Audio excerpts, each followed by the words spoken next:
कि अब खुल के आ गए हो तो आने का शुक्रिया, पर्दा पड़ा हुआ था उठाने का शुक्रिया, सारा कसूर सिर्फ हमारा है दोस्तों, अब ऐसे शायरों से किनारा है दोस्तों। बिल्कुल, वाह वाह।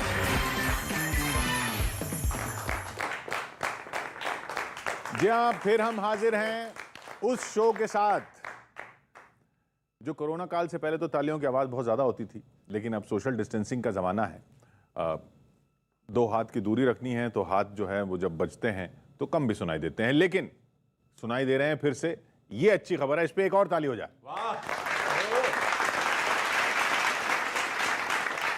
तो लौट रहे हैं हम लपेटे में नेताजी लेकर, और हमारे साथ मंच पर मौजूद हैं कवि हेमंत पांडे, सुदीप भोला, सरदार प्रताप फौजदार और वेद प्रकाश वेद जी। नेताओं में आचार्य प्रमोद कृष्णम कांग्रेस से, मनोज यादव जी बीजेपी से, इंडियन मुस्लिम फाउंडेशन से शोएब जमाई साहब जन अधिकार पार्टी के भी प्रवक्ता हैं, और पीस पार्टी से शादाब चौहान साहब। तो शांति है सरदार जी, पीस पार्टी से आए हैं वैसे? वो तो पीस पार्टी से आए हैं, पर यहाँ शांति क्यों फैला रहे हैं? पूरी दुनिया में शांति है, हमारा जो ये खंड है, भूखंड, इसमें अशांति फैली हुई है और पीस पार्टी वाले उस अशांति का समर्थन कर रहे हैं। खैर वो अपनी अपनी बात है, कोई बात नहीं है, मत चूके चौहान। आप कुछ कह रहे हैं क्या? ना, पहले आप कहिए, मैं सुनूंगा। नहीं, सब लोग तालियां बजा रहे थे, आप नहीं बजा रहे थे। आप बजती नहीं है क्या?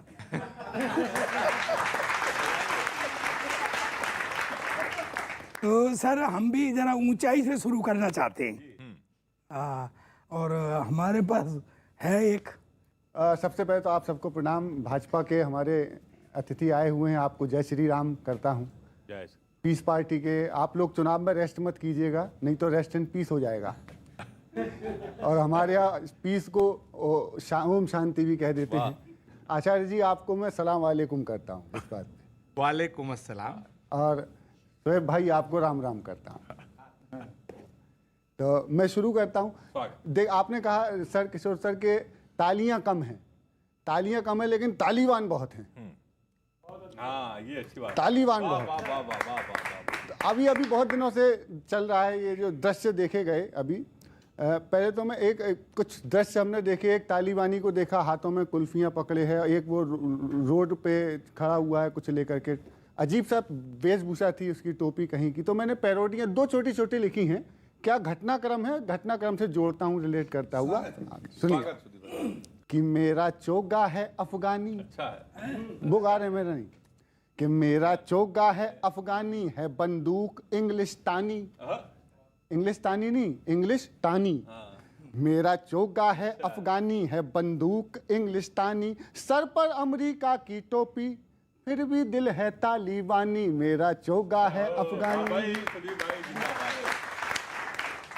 चीन का नाड़ा डाल पजामा, पहने पाकिस्तानी, पहने। अब चाइना का माल देखिए, चाइना का माल कितना टिकता है ये मुझे नहीं पता, दुनिया जान कि चीन का नाड़ा डाल पजामा, पहने पाकिस्तानी, पहने पाकिस्तानी।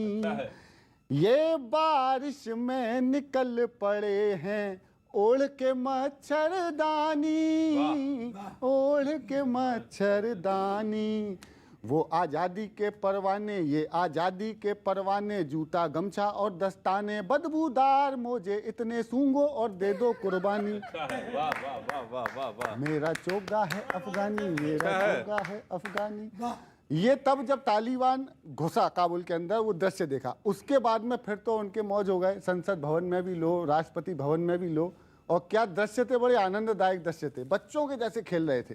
सुनिएगा कि चांदी की कटलरी सजाई सोने के गुलदान, चांदी की कटलरी सजाई सोने के गुलदान, आलीशान भवन में बैठे बिछा के दस्तरखान, जिम में वो कसरत करते, जिम में वो तो एक ट्रेडमिल चला रहा था, तो यूं चलाते हैं, वो उल्टी चला रहा था। मैंने कहा भाई ऐसे चलाएगा तो वहीं पहुंच जाएगा जहां से शुरू हुए थे सारे।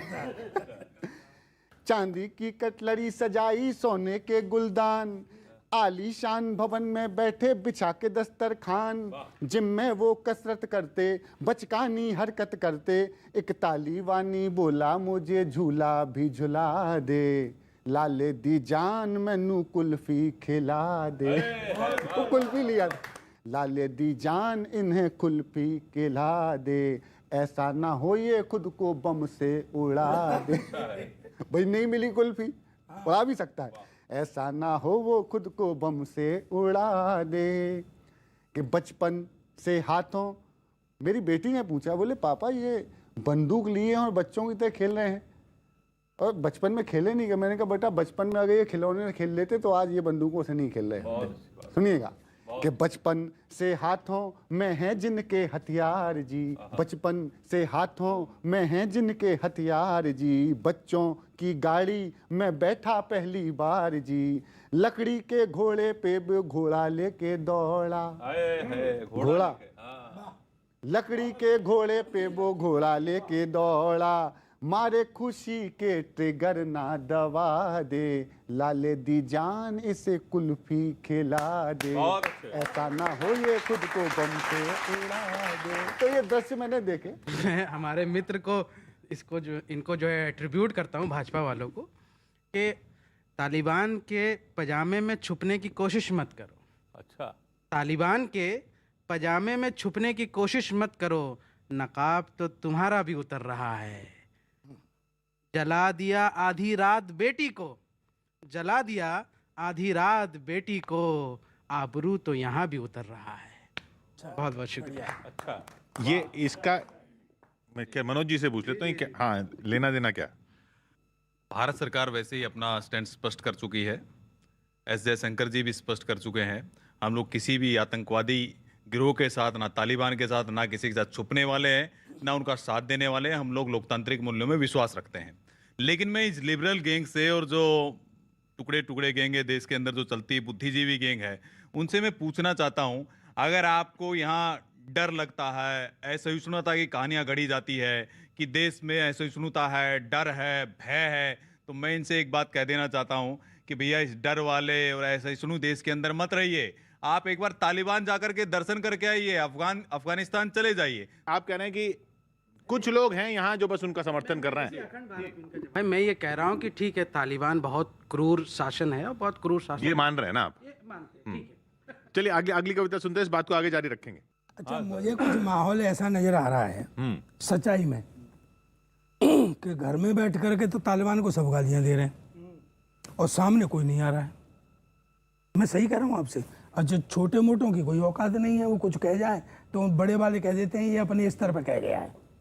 कि आज के, मैं आपको आचार्य जी, मैं आपको समर्पित करता हूँ ये बात, कि आज के युग में मित्र ऐसे ऐसे दोगले हैं, आज के युग में मित्र ऐसे ऐसे दोगले हैं जो 24 घंटे दोगली धारा में बहते हैं, और अंधविश्वासी मतमंदों के कारण से ही विद्वान लोग वज्र मूर्खों को सहते हैं। क्या बात है, वाह वाह वाह वाह।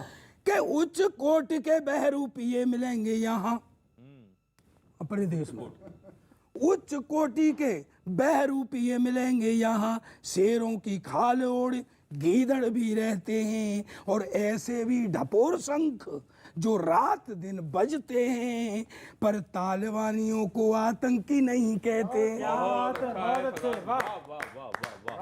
ऐसे भी ढपोर शंख जो रात दिन बजते हैं, पर तालिबानियों को आतंकी नहीं कहते हैं। मेरी हो गई। तालिबान आतंकी हैं? आतंकियों के बाप हैं। तालिबान आतंकी हैं? भारत सरकार बोले, भारत सरकार सर्जिकल स्ट्राइक करके अखंड भारत को वापस ले ले, लेकिन डरेंगे सारा सिर्फ। तो भारत सरकार जो बोलेगी आप मानेंगे? तो भारत सरकार जो बाकी लोगों के बारे में और आपके बारे में आप कह रही है वो भी मान लीजिए फिर। भारत सरकार हमारे देश की नीति पे जो बात करेगी उसमें मानेंगे, लेकिन हमारा इंटरनल जो इशू रहेगा, अगर वो सीए ला करके मुझे देश से निकालेंगे, मैं कैसे निकल जाऊंगा? मुझको भेज देते हर बात पे पाकिस्तान। मुझको देशद्रोही कहना है बहुत आसान, क्योंकि मैं हूं भारत का एक मुसलमान। लेकिन सुनो नादानो, मेरे दिल में बसता है सच्चा हिंदुस्तान। लेकिन आप बोलेंगे नहीं कि आतंकी हैं तालिबान। जरा मेरे सरकार भी बोल दें उनको आतंकी हैं तालिबान। जाओ पहले उस आदमी का साइन लेकर आओ, ये है ना आपका। हाँ, तालिबान आतंकी हैं कि नहीं, आप बताइए ना भाई इंटरनेशनल कम्युनिटी जो उनको मानती है वो हम भी मानते हैं। जब उनको रिकॉग्नाइज कर देगी तो हम रिकॉग्नाइज करेंगे, सिंपल सी बात है। ना शोएब जवी के मुंह से निकला, ना सादाब के मुंह से निकला, ना इनके मुंह से नहीं निकला। और इन लोगों को तो देश से माफी मांगना चाहिए। सीए के नाम पर पूरे अंतर्राष्ट्रीय समुदाय के सामने भारत की छवि खराब करने का जो प्रयास किया, और वो उसी का, ये सीए का दूरगामी परिणाम है कि आज जो अल्पसंख्यक भाई वहां प्रताड़ित हो रहे हैं, सिख हो रहे हैं, हिंदू हो रहे हैं, यहां तक कि गुरु ग्रंथ साहिब को हवाई जहाज से लाया जा रहा है। जो सीए है वो तो 2014 तक है, अब ये जो आ रहे हैं इन पे भी लागू करवाएंगे आप? देखिए, जो भी प्रताड़ित, धार्मिक रूप से जो प्रताड़ित है, वो हिंदू है, सिख है, जैन है, पारसी है, उन सबको निश्चित रूप से हम लोग शरण देने वाले हैं। आप बुद्धिजीवी हैं? बेवकूफ हैं, गैंग लग गया उसके नाम के आगे, इसीलिए मैंने कहा मैं बेवकूफ हूं। बेवकूफों का गैंग नहीं कोई? आपके साथ बैठा हूं तो आप मेरे गैंग में शामिल हैं। तो इसके बाद अगर मैं आपसे एक और सवाल पूछूंगा तो मैं बड़ा वाला रहूंगा फिर। नहीं, अभी दौर ऐसा चल रहा है कि जो विपक्ष में है वो ज्यादा बड़े हैं।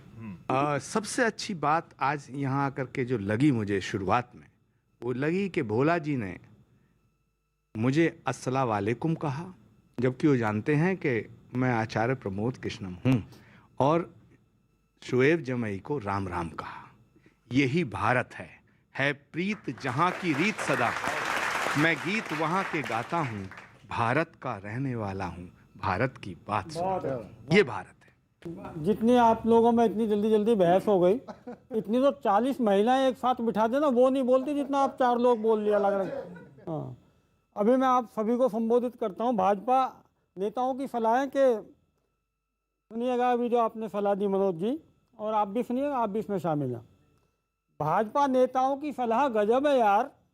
जिन्हें पेट्रोल महंगा लगता है, यहाँ यहाँ रहना भारी, वो चले जाएं कंधार। ये सुनकर विरोधियों का दिल खिला, बोर हो गए थे पाकिस्तान जाने की सलाहें सुनकर। चलो वैरायटी चेंज हुई, एक नया डेस्टिनेशन मिला।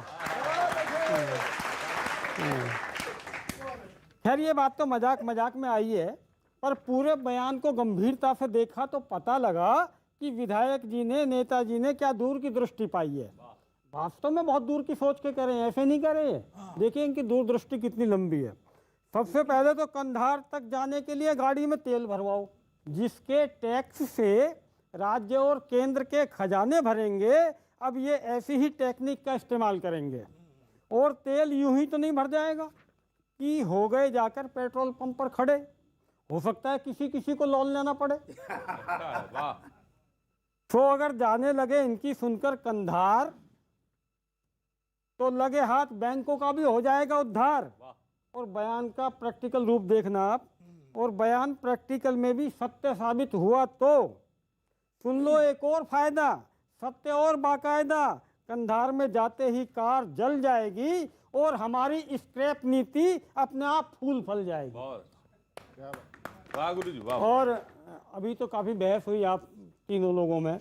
और पढ़ने हैं क्या? हाँ, एक वो पन्ने ऐसी बेतरतीब है जैसे काबुल एयरपोर्ट का हाल है। शुरू में भेज जाता। मनोज जी, शादाब जी, जमुई जी, मनोज जी, शादाब जी और डॉक्टर जमुई, ये क्या बात हुई? यहाँ लोकतंत्र की दुहाई देने वाले कैसे कर सकते हैं तालिबानियों का वेलकम, कैसे दे सकते हैं बधाई? ये बात उनको समझ नहीं आई। सच्चाई स्वीकारने में उनका ज़मीर क्यों मर रहा है? इन्हीं तालिबानियों की वजह से अफगानिस्तान का लोकतंत्र जर्मनी में पिज्जा सप्लाई कर रहा है। आपको पता होगा अफगानिस्तान के एक मंत्री जर्मनी में आजकल पिज्जा बॉय बने हुए हैं। तालिबान ऐसा है, तालिबान वैसा है, ये 20 साल पहले वाला नहीं है। सुनिएगा आचार्य जी, ये 20 साल पहले वाला नहीं है, ये तालिबान बदला हुआ है। ऐसा सोचने वालों का चेहरा और भी गदला हुआ है। विपक्ष वाले बोले तालिबान पर सरकार अपने भी पत्ते खोले। अच्छा है। दरअसल सवाल वहीं का वहीं है, एक दूसरे से पूछ रहे हैं तालिबान सही गलत है या सही है। विपक्ष और सरकार के बीच का बड़ा अंतर यही दर्शाता है कि विपक्ष को बेमौके बोलना और सरकार को मौके पर चुप लगाना आता है। देखिए, भारत सरकार का स्टैंड स्पष्ट है। भारत सरकार का एक ही स्टैंड है कि अपने नागरिकों को किस तरह से जल्द सुरक्षित भारत कैसे वापस लाया जाए, पहला। दूसरा ये है कि अभी भारत सरकार बहुत नज़दीकी से निगरानी कर रही है कि सिचुएशन के ऊपर, कि भैया जो सिचुएशन होगा उसके हिसाब से डिसीजन लेगी। लेकिन भारत सरकार का एक स्टैंड ये भी स्पष्ट है। यूएन सिक्योरिटी काउंसिल के अंदर एस जयशंकर जी ने, विदेश मंत्री जी ने स्पष्ट रूप से कहा कि हम तालिबानियों के साथ नहीं है, आतंकियों के साथ नहीं है, जो मानवता का नरसंहार कर रहे हैं, जो तांडव कर रहे हैं। हम लोकतंत्र के मूल्यों पर विश्वास रखते हैं। हम तालिबान को सत्ता में स्थापित होने के लिए मान्यता देने वाले नहीं। अभी भारत सरकार का स्पष्ट स्टैंड है इस मामले में। मैं समझता हूं कि ये हिंदू मुसलमान का, पाकिस्तान तालिबान का मसला नहीं है। ये मसला है, एक तरफ वो लोग हैं जो जुल्म कर रहे हैं, एक तरफ वो लोग हैं जो जुल्म सह रहे हैं। तो जो जुल्म कर रहा है वो तालिबान है और जो जुल्म सह रहा है वो इंसान है। तालिबान गवर्नमेंट रह जाती है, सपोज दैट एक साल सार्क सम्मेलन होता है और इसी मुल्ला बिरादर को यहाँ से कूटनीतिक संबंध के लिए दिल्ली बुलाना पड़े और मोदी जी उनके स्वागत में खड़े रहे, तब क्या बोलिएगा? तब भी उनको आतंकी संगठन बोलिएगा या जाकर के वहाँ जी सर जाके वहाँ पे इंटरव्यू लीजिएगा? तो आप कह रहे हैं कि ये हम इसलिए आतंकी नहीं बोल रहे क्योंकि हो सकता है कि वो रिकॉग्नाइज हो जाए गवर्नमेंट। ये भारत के हित में, ये भारत की वेट एंड वॉच पॉलिसी है ना, हमारी भी वेट एंड वॉच पॉलिसी है। भारत की तो भाई, भारत तो सरकार है, उसको तो कूटनीतिक रिश्ते देखने हैं। आपकी वेट एंड वॉच क्यों है? आपने तो देखा रिकॉर्ड नहीं देखा तालिबान ने क्या किया अभी तक, और पिछली सरकार में क्या किया था। सरकार ने भी देखा है। मतलब भारत सरकार कूटनीति करे तो बहुत अच्छा, और हम करें मतलब आप कैसे कूटनीति करोगे? नहीं, सवाल ये है कि आपका जो है यहाँ से कुत्ता टॉमी और मेरा कुत्ता, तो सवाल ये उठता है कि जो आपका स्टैंड वही मेरा स्टैंड। हम भी वेट एंड वॉच कर रहे हैं, आप वेट एंड वॉच कर रहे हैं तो मैं भी वेट एंड वॉच कर रहा हूँ। आप डाल तो हम पात। अच्छा, एक बात बताओ, भारत सरकार के तो 3 मिलियन फंसे हुए हैं, तुम्हारे 3 रुपए फंसे हैं क्या? सर, मैं आप सभी लोगों को प्रणाम करता हूं। मेरे सामने बीजेपी के बड़े प्रवक्ता और बड़े नेता हैं, आपका बहुत बहुत आभार। अभी कोरोना में मेरी नौकरी चली गई थी, केवल बीजेपी की वजह से लगी है। कल पेपर में मैंने सुबह उठा तो एक इश्तिहार निकला था, अर्जेंट रिक्वायर्स सेल्स बॉय, बेचने वाला, अर्जेंट रिक्वायर्स। तो मैंने अपना नाम उसमें लिखा हेमंत पांडे, तो खारिज हो गया। फिर मैंने आज सुबह नाम लिख के भेजा हेमंत पांडे उर्फ भक्त, तो मेरी नौकरी पक्की हो गई है। तो मैं बहुत आपका आभारी हूँ। आदरणीय प्रमोद जी कृष्णन जी बैठे हैं, आपको प्रणाम करता हूँ। आपने भी कहा कि मैं बेवकूफ़ हूँ। ये पहला ऐसा कांग्रेस का नेता है जो अपने आप को बेवकूफ़ कह रहा है, आज तक किसी ने नहीं कहा। और आप कांग्रेस को बहुत दिनों से ढो रहे हैं। आप बता रहे हैं कि तालिबान को आप आतंकवादी नहीं कह पा रहे हैं, मैं भी नहीं कह पा रहा हूँ। पर तालिबान की इस समय स्थिति क्या है? अपनी माटी को करके खून से सनी निकल गए। वहाँ की स्थिति क्या है? अपनी माटी को करके खून से सनी निकल गए, अफगान का लेके वो सारा मनी निकल गए। उस देश में सोचो तुम्हारा हाल क्या होगा जहाँ खंबा बचा के खुद अशरफ गनी निकल गए, वहाँ के राष्ट्रपति, जहाँ खंबा बचा के खुद अशरफ गनी निकल गए। और वहाँ क्या परिवर्तन आया है? वहाँ सारे डिपार्टमेंट पे कब्जा कर लिया है वहाँ के आतंकवादियों ने। तो वहाँ पे कैसे क्या हुआ कि गलती ज़्यादा नहीं करी तो कम फेंक के मारेंगे, कम गलती करी तो, गलती ज़्यादा नहीं करी तो कम फेंक के मारेंगे। नशे में तुमने ड्राइव किया तो रम फेंक के मारेंगे। रेड लाइट में बाइक तुमने धोखे से यदि घुसा दिया तो ट्रैफिक वाले वहीं से तुमको बम फेंक के मारेंगे। तो ये इस समय वहाँ की स्थिति है। और हमारे चौहान साहब बैठे हैं जी, चौहान साहब हैं, आप बता रहे थे आतंकवादी आप नहीं कह रहे हैं। और आप जिस तरीके से वहाँ के तालिबान के आतंकवादी कहने से आप चुप हैं, आप बोल नहीं पा रहे हैं। तो आपके लिए नसीहत की 4 पंक्तियां हैं कि इस पार होना है या उस पार होना है, या अपने ही देश में तुमको भार होना है, कुछ चाहते हो बनना तो अफगान चले जाओ, वहां जल्द ही मंत्रिमंडल का विस्तार होना है, वहां जल्द ही मंत्रिमंडल का विस्तार होना है। और अफगानिस्तान आप चले जाएंगे तो बड़ी फैसिलिटीज है इस समय कि दुश्मनों के हाथ देश की मिट्टी भी नहीं जाती है। ये भारत है, यहाँ के बागों की पत्ती भी नहीं जाती है। पूरी रात बमों के धमाकों से काबुल गुलजार रहता है। सुना है आजकल वहां बत्ती भी नहीं जाती है। ये जो तालिबान को आतंकी कहने वाला जो सवाल था, उस पे कि पहले सरकार बोल दे, ये बोल दे, ये वाले जो पॉइंट आता है, इसी वजह से ये दिक्कत खड़ी हुई है। देखिए, मुझे जहाँ तक लगता है किशोर जी कि हिंदुस्तान के मुसलमान का ना तो तालिबान से कोई मतलब है, ना अफ़गानिस्तान से कोई मतलब है, ना इन्होंने कभी मुल्ला उमर देखा होगा, ना इन्होंने कभी मुल्ला बरादर से बात की होगी। लेकिन कुछ प्रॉब्लम और है। जहाँ तक मैं समझता हूँ कि हिंदुस्तान के मुसलमानों की आवाज़ ना तो डॉक्टर शफीकुर रहमान बर्क हैं, ना मौलाना नोमानी हैं, ना मुनव्वर राणा है। हिंदुस्तान के मुसलमानों की आवाज़ वो वीर अब्दुल हमीद है जो अपनी छाती पे बम लपेट करके पाकिस्तान के टैंक तोड़ता है। हिंदुस्तान के मुसलमानों की आवाज़, हिंदुस्तान के मुसलमानों की आवाज़ वो शहीद आज़म अशफाकुल्ला खां है जो फांसी के फंदे से पहले ये कहता है कि कुछ आरजू नहीं, गर आरजू तो ये है, लाकर ज़रा सी रख दो खाके वतन कफन में। वो आवाज़ है हिंदुस्तान के मुसलमानों। आचार्य प्रमोद कृष्णन जी ने जैसा कहा कि तालिबान को हिंदुस्तान के मुसलमानों से जोड़ने का काम ना करे, ना तो सियासत करे, ना भाजपा वाले करें। मैं पूछना चाहता हूं आचार्य प्रमोद कृष्णन जी, आप आदरणीय हैं, आप संत भी हैं, ये बताइए जोड़ने का काम किसने किया? तालिबान से जोड़ने का काम किसने किया? मुनव्वर राणा ने किया, ओवैसी जी ने किया। वो कह रहे हैं मुसलमानों की आवाज नहीं है। देखिए, मुसलमानों की आवाज नहीं तो मुद्दा क्यों बन रहा है? आम मुसलमान तो खुश है साहब, आम मुसलमान आराम से अमन चैन की जिंदगी जी रहा है। नरेंद्र मोदी जी के राज में सब खुश है। लेकिन क्या कारण है? लेकिन क्या कारण है आचार्य प्रमोद कृष्णन जी? इस तरह के लोग बवंडर करते हैं, कभी कहते हैं डर का माहौल है, सहिष्णुता का माहौल है, और आचार्य प्रमोद कृष्णन जी भी टीवी डिबेट में आके सीए के नाम पर झंडा बुलंद करते थे। दो मिसरे अर्ज करूंगा। अगर खामोश रहता हूँ तो गैरत मार डालेगी। क्या कहने हैं? अगर खामोश रहता हूँ तो गैरत मार डालेगी, अगर सच बोलता हूँ तो हुकूमत मार डालेगी, अगर सच बोलता हूँ तो हुकूमत मार डालेगी।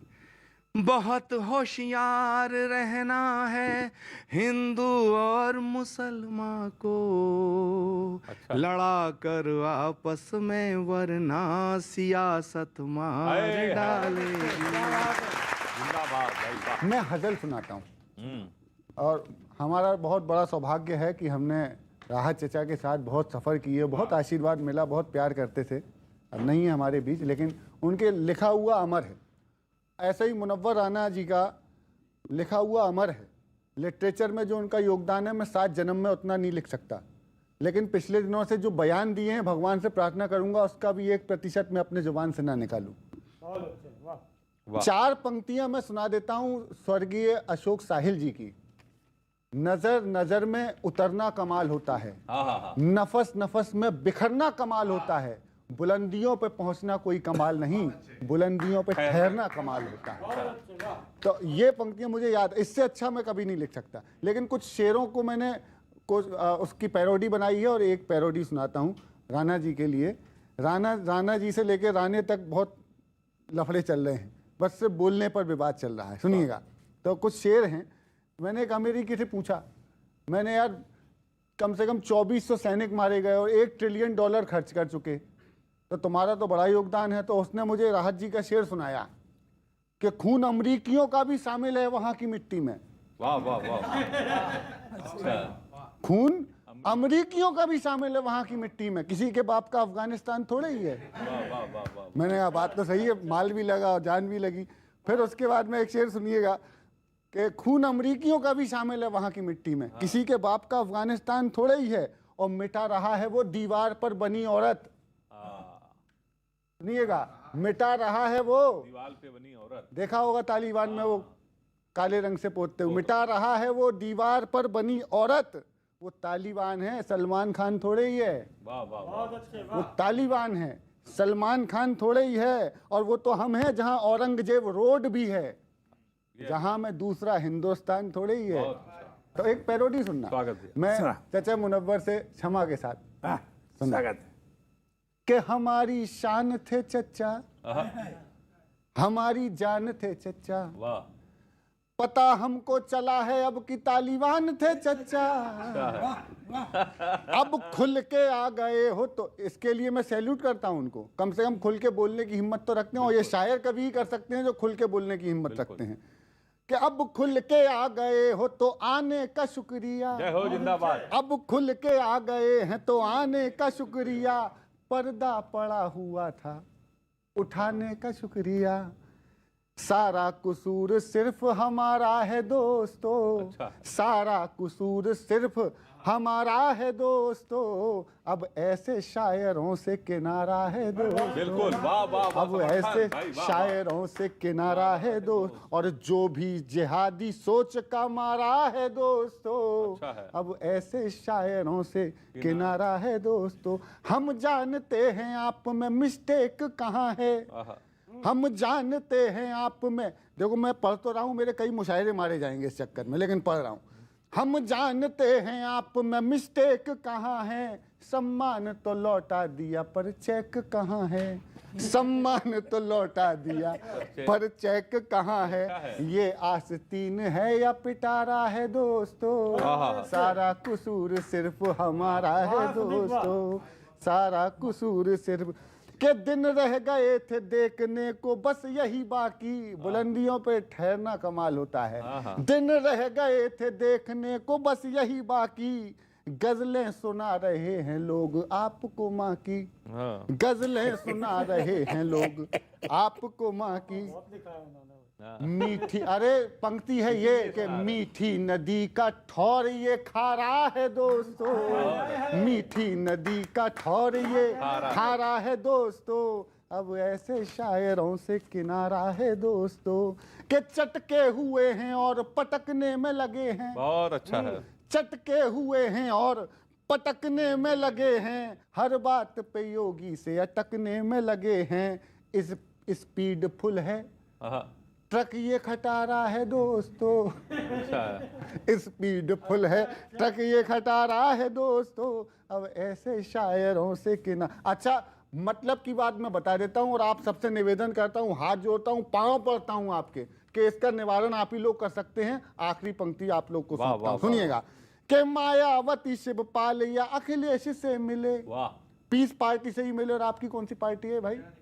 हाँ वही वाली, ठीक।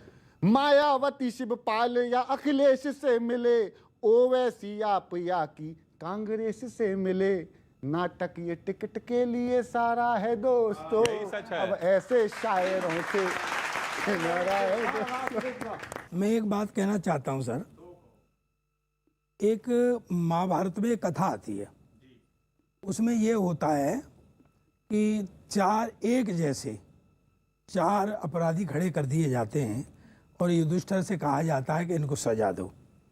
तो युधिष्ठिर जो सबसे विद्वान व्यक्ति उसमें होता है, उसको बड़ी सजा देता है। कारण पूछा जाता है तो ये कहा जाता है कि ये सब कुछ जानते हुए, विद्वान होते हुए भी इन्होंने ये कृत्य किया, इसलिए इनका अपराध सबसे बड़ा है। ये ही मेरी बात मुनव्वर राणा के प्रति है। बहुत अच्छा, बहुत अच्छी बात, वाह वाह वाह, क्या तर्क है, वाह वाह वाह। कि वो इतने बड़े शायर हैं, दीन दुनिया को जानते हैं, और उसके बावजूद भी गाहे बगाहे, ये पहली बार नहीं है, तो कभी भी तो थोड़ा मस्ती में रहना मनोज जी। जमुई साहब, जमाई लेना बंद करो। हाँ जमाई लेना बंद करो। सुन साहब, यार मुझे सुनना है कि उसे देख रहे हो? हाँ, कि उल्टा सीधा बोलता है, भव की सी देता है, उल्टा सीधा बोलता है, भव की सी देता है, इसको भी एक बार ढंग से भवका दो। मनोज सुनो, इसको भी एक बार ढंग से भभका दो और मुनब्बर सुनब्बर टाइप के से लोगों को समय आ गया है, इन्हें कर्रा झपका दो। हाँ, के उड़ते हुए तीर लपक के ले लेता है। ये भी आदत है। उड़ते हुए तीर लपक के ले लेता है, अब के अफगानी इसे तीर लपका दो। और सुनो मनोज जी, के जहाज में बैठा लो, इसका शौक पूरा करो, तालिबानियों के बीच जाके टपका दो।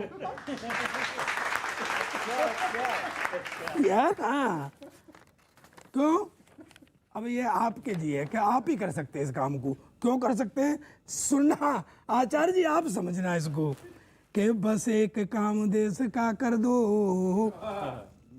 आप बस एक काम देश का कर दो, ये टंटा तुड़वा दो। बस एक काम देश का कर दो, ये टंटा तुड़वा दो। और कंदहार तक तो छोड़ते ही हो, इसको काबुल छोड़वा दो।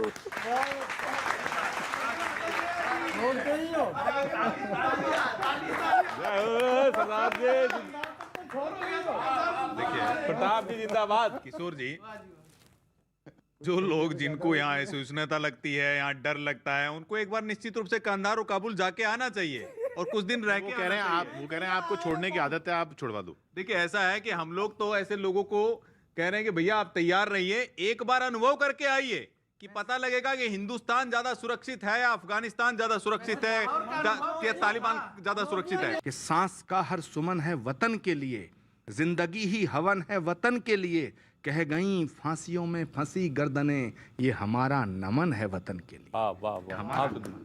बहुत स्पष्ट शब्दों में कह रहा हूँ, भारत के तमाम मुसलमानों की तरफ से एक बात कह रहा हूँ बड़ी जिम्मेदारी से। तालिबान एक क्रूर शक्ति, क्रूर शासन है, मैं इसको एक्सेप्ट करता हूँ, इस बात में कोई संदेह, कोई दो राय नहीं। और शरीयत के नाम पर जितनी बर्बरता वो दिखा रहे हैं, वो इस्लाम का असली चेहरा नहीं है। मैं शुरू से यही बात कह रहा हूँ, लेकिन चूंकि हम विपक्ष में हैं, विपक्ष के नेता हैं, जन अधिकार पार्टी के राष्ट्रीय प्रवक्ता हैं, तो मेरा फर्ज है कि मैं सरकार से उसके स्टैंड पर सवाल पूछूं। मैंने तो कभी नहीं उनको समर्थन किया। ये बात आप गलत फैलाते हैं और आज ये क्लियर हो जाना चाहिए। ओ काबुली वाले काबुल मत जा।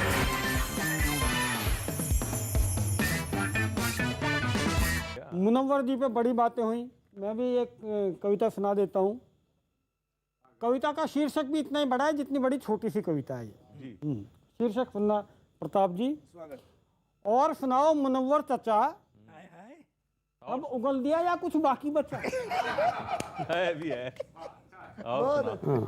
खाली बैठे थे मुनव्वर राणा, रिपोर्टर ने डाल दिया दाना। जैसे सुगंधित खाना देखकर आ जाता है मुंह में पानी, वैसे ही माइक देखकर मन की बात कह बैठे जुबानी। पता नहीं क्या बोल दिया, बंद भी रख सकते थे पर ढकना खोल दिया। सुनकर पता लगा कि निर्भय दिखने वाले कितने डरे बैठे हैं, समझ में नहीं आया खाली बैठे या भरे बैठे हैं। वाह वाह वाह बहुत अच्छा है। असली चेहरा दिखा दिया, इतना भी मीडिया में छाने का क्या चाव कि सेल्फ गोल मार दिया। वाह। कैमरा देखा तो मेकअप करने के बजाय उतार दिया। वाह। रिपोर्टर का क्या है, देखिए ये कहा जाता है कि उनका क्या मतलब, वास्तव में वैसे तो मुनव्वर जी का क्या मतलब कि अफगानिस्तान पाकिस्तान क्या है, लेकिन अब रिपोर्टर पे भी सवाल उठाए, उनसे क्यों पूछा। तो मैं कहना चाहता हूँ कि रिपोर्टर का क्या है, वो तो जरूरी गैर जरूरी किसी के भी मुंह में माइक धर सकता है, पर मुनव्वर तो मुनव्वर था। क्या बात है। पर मुनव्वर तो मुनव्वर था। माँ और मानवता की बातें करने वाला क्रूरतम तालिबान का समर्थन कैसे कर सकता है। बात है। और हमारे एक बड़े कवि हुए हुल्लड़ जी, हास्य के, बहुत अच्छी बात है। बात हास्य के बड़े कवि हुए हैं हुल्लड़ जी। किशोर जी सुनिए उन्होंने ऐसी स्थितियों के लिए क्या कहा है। शायद हुल्लड़ जी ने इसीलिए कहा था, चोर चुप ही लगा जाता तो कम पिटता। बहुत अच्छे। चोर चुप ही लगा जाता तो कम पिटता, बाप का नाम बताने की जरूरत क्या थी। हेमंत जी की जो पीड़ा थी ये नौकरी वाली जी, वो तो लग गई ना सर। वो बड़ा, मुझे उस पे दो पंक्तियां याद आ रही हैं। मैं अनुमति है फौजदार जी? बिल्कुल अनुमति है, पर कांग्रेसियों को देर से सुझाती है। किशोर जी, कितने हमले झेले कांग्रेस। 70 साल से हमले ही झेल रहे हैं हम। चलिए, मैं हेमंत जी के बारे में, किशोर जी, आपका ध्यान आकर्षित करना चाहूंगा कि वो आएंगे रुत बदलेगी, वो आएंगे रुत बदलेगी, अच्छे दिन आ जाएंगे। मनोज जी, आप भी ध्यान से सुनना कि वो आएंगे रुत बदलेगी, अच्छे दिन आ जाएंगे। क्या कहने हैं, वाह। उम्र बीत गई यही सोच कर, काला धन कब लाएंगे। पूरी उम्र ही बीत जाएगी आपकी ये सब विपक्ष में। मैं आ रहा किशोर जी, मनोवर राणा जैसे आचार्य जी ने कहा, वो आएंगे अच्छे दिन, कब आएंगे? अच्छे दिन ही तो आए ना, आपके चल रहे ना, नहीं पूरे देश के चल रहे हैं साहब। 370 जिसके ऊपर जो मुकुट मणि है भारत का, जिसके ऊपर धूल जमी हुई, तो उस धूल को हटाने का, 370 हटाने का काम नरेंद्र मोदी जी ने किया। राम मंदिर का अच्छे दिन का पॉइंट 1 370 जी, राम मंदिर का जो मामला था वो शांतिपूर्ण तरीके से हल हुआ, भव्य राम मंदिर बनने के लिए तैयार हो गया। राम मंदिर पॉइंट 2। जनधन खाते, जो 44 करोड़ जो जनधन खाते हैं वो खोलने का काम नरेंद्र मोदी ने किया। जो उज्ज्वला योजना के तहत 8 करोड़ एलपीजी सिलेंडर देने का काम नरेंद्र मोदी जी ने किया। 14 करोड़ हमने इज्जत घर देने का काम हमने किया। ऐसे अनगिनत फहरिस्त है साहब। जीएसटी लाने का काम हमने किया। तो वो ये कहना चाहते हैं कि कांग्रेस की महंगाई जो थी वो डाइन थी, भाजपा की महंगाई भौजाई है। अभी मनोवर राणा जी की बात हो रही थी, तो भाई सुनिएगा, मनोवर जी की बात हो रही थी। आदरणीय कृष्णन जी तो बड़े शायर हैं, मैं तमाम वीडियो उनका सुना करता हूं। उन्होंने कहा कि योगी जी अगर दोबारा मुख्यमंत्री जिस दिन बने उस दिन हम प्रदेश छोड़ देंगे। तो मैं कहा? ये मनोवर जी ने कहा था। उनका बयान अभी चला, अगर योगी जी दोबारा मुख्यमंत्री बन गए, अब तो इसी बात पे बना देंगे लोग योगी जी को। हाँ, जैसे चल तो रहा है। मैंने 4 पंक्तियां उस पर लिखी। गुरुजी और 2 लोगों को एक साथ निपटाया। दूसरा कौन, वो उसमें आ जाएगा कि अपने बयानों को करके तुम याद चले जाना, जो बयान दिया था, अपने बयानों को करके तुम याद चले जाना, फिर यूपी में करके तुम विवाद चले जाना। जिस दिन योगी जी शपथ लें उसके अगले ही दिन ओवैसी के साथ आप हैदराबाद चले जाना। ये सद्भावना का देश है। मैं इसलिए नाराज हूँ, इसलिए मुझे दुख होता है। आखिरी अपनी प्रस्तुति आज के कार्यक्रम की देता हूँ कि हमने बेटियों के भी धर्म देखना शुरू कर दिए। बेटी चाहे किसी धर्म की हो, चाहे किसी देश की हो, अगर वो परेशानी में दिखती है तो हमारे मन में दर्द होता है। इसलिए एक मेरे को रविंद्रनाथ टैगोर की कहानी थी काबुली वाला, इन दिनों बहुत सुनी पढ़ी गई है। हाँ सुनिएगा। ओ काबुली वाले काबुल मत जाना, वहाँ ना ठिकाना तेरे अरमान का, राज आया है वहाँ तालिबान का। बहुत अच्छा भाई, दर्द हो रहा है। वाह वाह वाह। वो आपने एक्टिंग की है ना, उसमें आपका दृश्य घूम जाएगा आपके जहन में, और मैं दावा करता हूं कि अगर आपने मन से सुना तो आप इसके समर्थन में खड़े हो जाएंगे। सुनिए बिल्कुल। ओ काबुली वाले काबुल मत जाना, वहाँ ना ठिकाना तेरे अरमान का, राज आया है वहाँ तालिबान का। सुनिएगा पहला अंतरा के किशमिश बादाम अखरोट या खुबानी, किशमिश अखरोट या बादाम या खुबानी अब वहाँ नहीं पाएगा, खेतों में तुझको बारूद ही मिलेगा, उजड़ा गुलशन पाएगा। अच्छा है। वहाँ नशे के कारोबारी बन बैठे सरकारी, अब उधारी मैं तेरी फुलवारी वसूल लेगा सारी, वो चीन का मदारी दिमाग बेईमान का, तू चुकाएगा जो ब्याज पाकिस्तान का, तू चुकाएगा वो ब्याज पाकिस्तान का।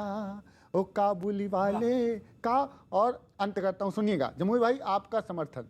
तुझको वतन से मोहब्बत है कितनी, तुझको वतन से मोहब्बत है कितनी, तू जाने या रब जाने, तुझको वतन से मुहब्बत है कितनी, तू जाने या रब जाने, जिसके हाथों की नन्ही छाप लिए घूमे, वो कहाँ है अब जाने, जिसके हाथों की नन्ही छाप लिए घूमे, वो कहाँ है अब जाने, तेरे सपनों की जन्नत में, तेरी हर मन्नत में प्यारी प्यारी वो राज दुलारी, कैसी होगी बेचारी, क्या हुआ हो नादान का, साया पड़ गया हो ना किसी हैवान का, ओ काबुली वाले काबुल मत जाना, वहाँ ना ठिकाना तेरे अरमान का, राज आया है वहाँ तालिबान का। मैं तो एक बात कहना चाहता हूँ कि भारतीय सेना की दहाड़ यदि सुन लेंगे, हमारे पास बड़े बड़े सूरमा हैं। आचार्य जी सुनना, मनोज जी आप भी सुनना, शायद हो सकता है उन सूरमाओं को आप न जानते हो। मैं बताता हूँ कि सेना तो है ही, विश्व की सर्वश्रेष्ठ सेना हमारे पास है। बिल्कुल।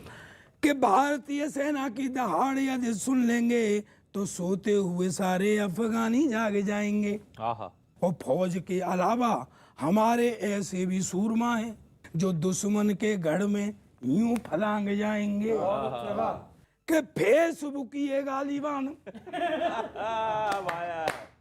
कहाँ का तालिबान, फेसबुक ये गालिबान गालियां सुनाएंगे तो अच्छे अच्छे सूरमा भी पानी मांगे जाएंगे। और एक बढ़िया आ रहे हैं आचार्य जी, अच्छे अच्छे सूरमा भी पानी मांगे जाएंगे और तालिबान मिलके जब थालियां बजाएंगे। भाई वाह वाह वाह वाह वाह, अरे जिंदाबाद। तालिबान मिलके जब थालियां बजाएंगे, तालिबान मिलके जब थालियां बजाएंगे तो बंदूकें छोड़ तालिबानी भाग जाएंगे। पर एक बात कहना चाहता हूँ, यहाँ जितना ये करते हैं ना कि सेना ने तो जंग जीत बलिदानी झड़ी लगा दी, समर्थन करना सदन, कि सेना ने तो जंग जीत बलिदानी झड़ी लगा दी, पर इन ढपोर शंखों ने हमारी बेइज्जती करा दी। किशोर कुमार का गाना याद आ रहा है, झगड़ा मत करो, थोड़ा सा रोमांटिक अच्छा सा हल्का माहौल लिखो। जी क्यों बोला जी कि तूफान में नैया डोले तो माझी पार लगाए, माझी जब नाव डुबोए उसे कौन बचाए। ये कांग्रेस के लिए बोल। ठीक है, अच्छा। अगले हफ्ते मिलते हैं इसी कार्यक्रम में, इसी चैनल पर, इसी वक्त। देखते रहिए।